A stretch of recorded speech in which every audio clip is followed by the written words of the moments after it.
Welcome to the Borland Climb. We hope this video helps. In this video, I will explain how to reset your screen time password. First, open the Settings application on your device. Scroll down and tap on Screen Time. From there, you'll see an option to either change screen time passcode or turn off screen time passcode. Select either of these to proceed with the reset process. This initial step is crucial for gaining access to the passcode management features. If you've forgotten your current screen time passcode, don't worry.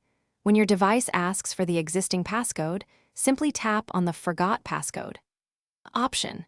You'll then need to enter the Apple ID and password that were originally used to set up screen time.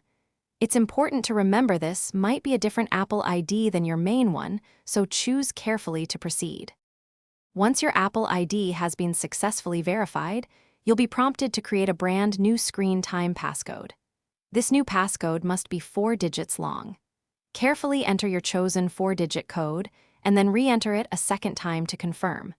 Make sure to select a passcode that you can easily remember, but one that is also secure and not easily guessed by others.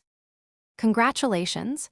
Your screen time passcode has now been successfully reset and updated. To avoid future issues, it's a good idea to securely write down your new passcode in a safe and private location. Remember, this passcode helps manage your device usage, so only share it with trusted individuals if absolutely necessary. Enjoy your renewed control over screen time settings. Thanks for watching. Consider subscribing if we helped you.